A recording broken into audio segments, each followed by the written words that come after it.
Bonjour à tous, dans cette vidéo nous allons nous intéresser à la leçon sur l'arithmétique et plus précisément comment déterminer la liste des diviseurs d'un nombre entier.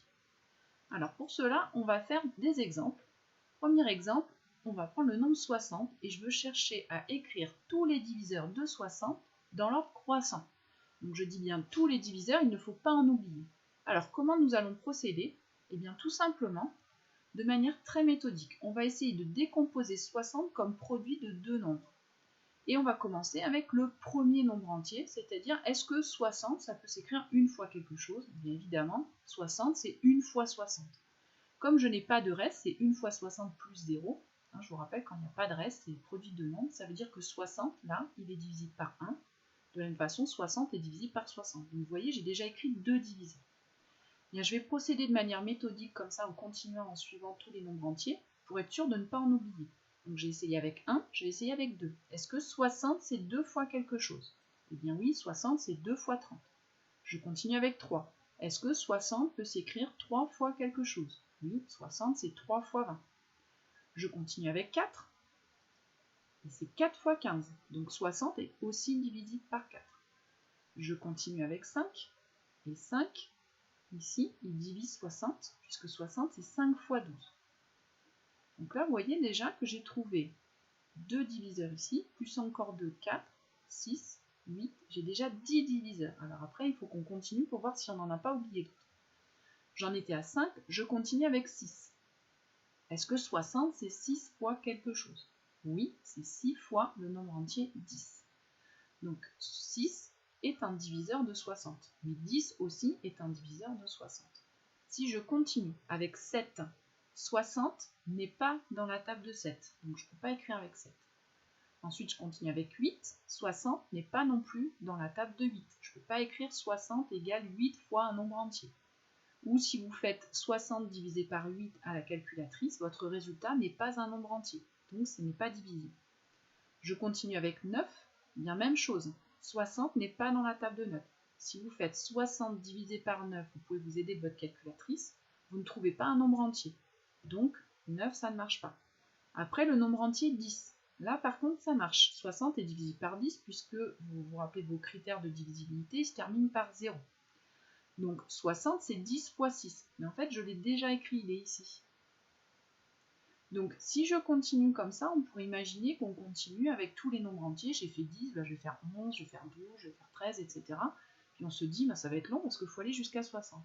En réalité, là, on peut s'arrêter parce qu'ils y sont tous, les diviseurs. Pourquoi? Parce que vous voyez que le 10, je l'ai déjà écrit. Imaginez que je continue 11. 60 divisé par 11, c'est pareil, ça ne marche pas. 60 n'est pas dans la table de 11. Et après, je vais essayer avec 12. Mais 12, vous voyez, il est déjà écrit, il est là. Donc finalement, on a déjà écrit le 12. Et puis je pourrais continuer comme ça, et en fait tous les diviseurs plus grands que 10, je les ai déjà écrits. Ce sont les nombres entiers qui sont plus grands ici, à droite, à chaque fois dans mes multiplications. Donc si vous remarquez bien, quand je multiplie les deux nombres, plus celui de gauche augmente, puis celui de droite diminue forcément. Sauf qu'à un moment donné, ça va s'inverser. Donc je vais m'arrêter là, c'est pas la peine de continuer, parce que finalement je vais les écrire, mais dans l'autre sens. Donc là, j'ai tous les diviseurs de 60. Puis en plus, je peux les écrire facilement dans l'ordre croissant, puisqu'on les a écrits dans l'ordre ici. Donc les diviseurs de 60, eh bien j'ai 1, 2, 3, 4, 5, 6, 10, 12, 15, 20, 30 et 60. Voilà tous les diviseurs de 60. On va faire la même chose avec 100. Eh bien, de la même manière, 100, le premier, c'est très facile, c'est 1 fois 100. Alors ça, vous remarquez que ça marche pour tous les nombres entiers. Tous les nombres entiers, je peux les écrire une fois ce nombre. Donc finalement, tous les nombres entiers sont dans la table de 1 et sont dans leur table. 100, il est divisible par 1 et par 100. 60, il était divisible par 1 et par 60. Donc tout le monde a au moins deux diviseurs, au moins ces deux-là. Après, on va continuer. On a essayé avec 1, on va faire avec 2. 100, c'est 2 fois 50. Donc 100 est divisible par 2 et il est divisible aussi par 50. Je continue par 3. Par 3, ça ne marche pas. 100 n'est pas dans la table de 3. Si vous faites 100 divisé par 3, vous remarquez que vous ne trouvez pas un résultat qui tombe sur un nombre entier. Je continue avec 4. Par 4, par contre, c'est bon, puisque 4 fois 25, ça fait 100. Par 5, évidemment, puisqu'il se termine par 0, donc il est divisible par 5 avec vos critères de divisibilité, et c'est 5 fois 20.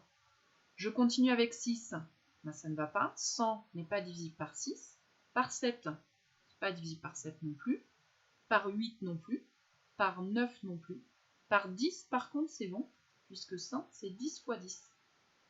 Et puis là, c'est comme tout à l'heure, je vais m'arrêter, parce que si je continue, je vais voir par 11, ça ne va pas marcher, par 12, par 13, par 14, etc. Et je vais aller jusqu'à 20. Là, vous remarquez que maintenant, les deux sont égaux. Et si je continue à prendre des nombres entiers plus grands que 10, bah, finalement, je vais revenir en arrière ici. Donc finalement, là, je les ai tous écrits, mes nombres entiers, qui sont des diviseurs de 100. Donc les diviseurs de 100, j'ai 1, 2, 4, 5, 10, 20, 25, 50 et 100. Voilà pour les diviseurs de 100. Allez, un dernier exemple, les diviseurs de 19. On va essayer de tous les écrire. Comme tout à l'heure, 19, c'est déjà 1 fois 19. Donc là, c'est facile, j'ai les deux premiers diviseurs. Je continue avec 2. Maintenant, 19 est impair, je vous rappelle, donc il n'est pas dans la table de 2. Si je regarde la table de 3, il n'y est pas non plus. La table de 4, non plus. La table de 5, elle se termine ni par 0 ni par 5, donc ça ne va pas non plus. Par 6, il n'est pas dans la table de 6 non plus. La table de 7 non plus, de 9 non plus, de 10 non plus, et puis je peux continuer comme ça jusqu'au bout. En fait, il est dans la table de personne, mis à part dans la table de 1 et dans la table de 19.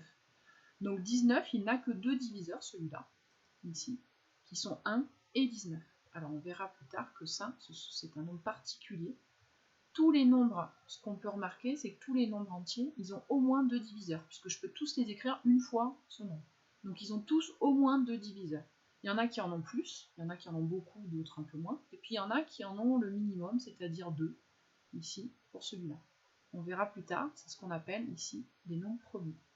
Alors une remarque importante ici, à noter, c'est que tout nombre entier admet au moins deux diviseurs, 1 et lui-même, pour tous ceux qui sont plus grands que 2, puisque je peux tous les écrire comme 1 fois ce nombre. Donc ils en ont au moins 2, 1 et eux-mêmes. Voilà, cette vidéo est terminée.